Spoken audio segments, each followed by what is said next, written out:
Hey everybody, Ryan Walker here. Just want to take a minute to ask you a couple questions about what you're doing. Are you trying to, buy a business? Are you trying to maybe start one? Are you trying to sell one? I don't know. Whatever those things are you just simply trying to make money? But whatever those things are, it can be done. Other people do it with as much or little or more or less than what you have.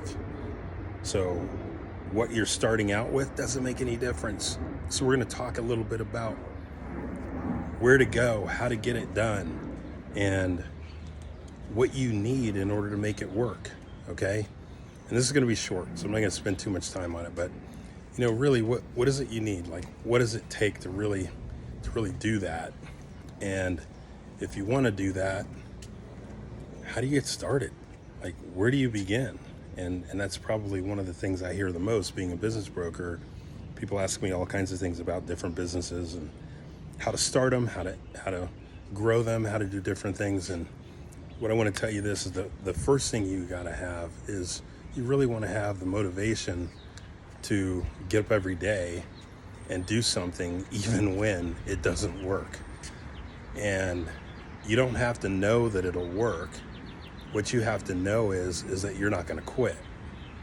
As long as you know you're not going to quit, then you can probably get there. Now, I will say this. With any business, with any idea, with anything you do, sometimes there's a point where you have to realize, hey, this isn't going to work, and it's time to get off the boat, right? If it's sinking, don't go down with it. Just say, you know what, I can't save this. I need to get off the boat and go retool my idea or find a new idea. And sometimes it's not so much about finding a new idea, because it's always harder to start from zero than it is to start with something that's already got a head start, right? I mean, if you ever see, car races and you see the dragsters, right? They start from a dead start and then they slam on the gas and they go, right? But there's also guys that do a rolling start. And when you do a rolling start, you're already moving. So when you hit the gas, there's a lot less peeling out and smoke and noise and everything, because they're already moving. The tires grip a little better. It's kind of the same thing with a business. So if you're trying to do something new, or you want to do something different, it doesn't necessarily have to be brand new. You could get into a business that's already rolling, right?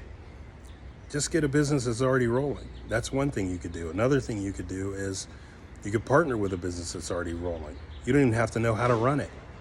So as a business broker, sometimes I get people who say, Brian, I don't want to sell the business. I just don't want to run it full time anymore. So I'm willing to take on a partner. Hey, that could be great. If you've never owned a business, you've always been working at the bank or wherever, and you're just a cog in the machine. You really don't know how most of the stuff there works.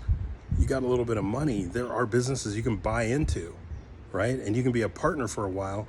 And that current owner may say in a few years, hey, you know what? I'm ready to exit. Why don't you buy me out? And you can just keep the business. There you go. You started on second base instead of at home plate, lining up to try to get your first base hit. So that's an idea that works for anybody. You don't have to know everything. Buying a business is a great way to become a business owner instead of starting from zero, okay? So we can talk about it. We're gonna do different videos. I'm gonna try to be good about this and post regularly. We may put a link in here for some other things we have coming up. We have some webinars and things like that coming up. So stay tuned. We'll be back, and happy hunting. See you soon. Like and subscribe.